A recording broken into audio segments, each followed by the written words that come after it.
Hello and welcome to another episode of Boxing with Paul. And today I'm very excited to bring you Galaxy's A23 5G. Galaxy's refresh to their mid-budget lineup. I guess I'm supposed to be a shark or something? Let's take a look at it. Released just last week, this phone retails for $329.99, which puts this above the OnePlus N20. And let's just see if it justifies that price tag. As of lately, we get these slimmer boxes that you already know means that we get no wall adapter, a quick start guide, and terms and conditions bundled into one, a Type-C to Type-C USB cable. We get a cheap twisted wire SIM ejector tool. At first glance, I really did think this was a Galaxy A53 as it looks quite similar to it. With this semi-gloss look on the rear, it very much gives it, again, A52, A53 vibes, and also the camera layout and just the whole vibe of the phone.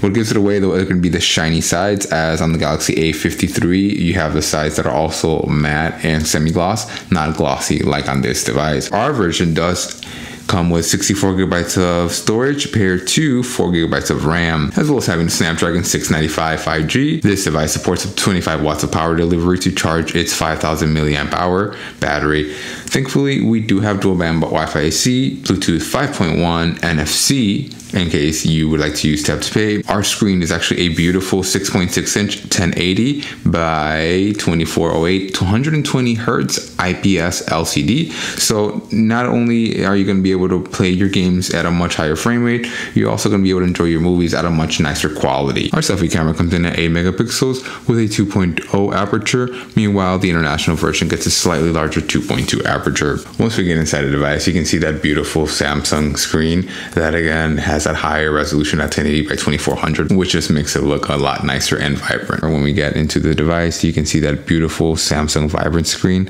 that makes use of that 1080 by 2400 resolution. It is a very vibrant display, and again, it's very similar to what you've seen, nothing that you haven't seen before. When we look over at the rear of the device, we can see our gorgeous camera array that again looks very much like the Galaxy A53s, with our 50 megapixel main lens followed by a 5 megapixel ultra wide, a 2 megapixel macro, and a 2 megapixel depth lens for that bokeh effect. When we go over to the top of the device, we can see our pinhole microphone as well as our earpiece that's very nicely integrated. They keep getting smaller every year.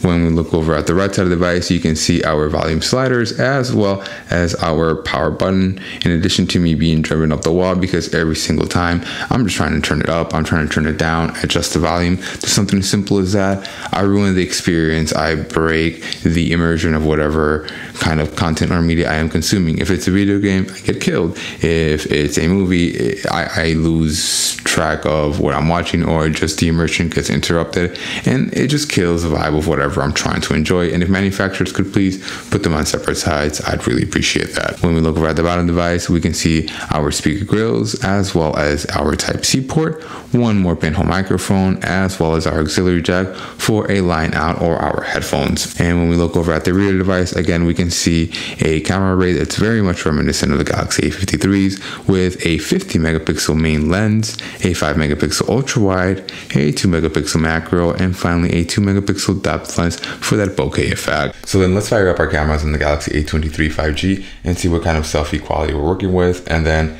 geez, that was a selfie on the Galaxy A23. And let's go ahead and see what kind of video quality we're working with. This is what video looks and sounds like on the main camera, or the selfie camera, of the Galaxy A23 5G. Please excuse me, it is early in the morning. I forgot to record this last night. And equally, let's go ahead and find out what our main camera looks like. So then, this is what video looks and sounds like on the main rear camera of the Galaxy A23 5G.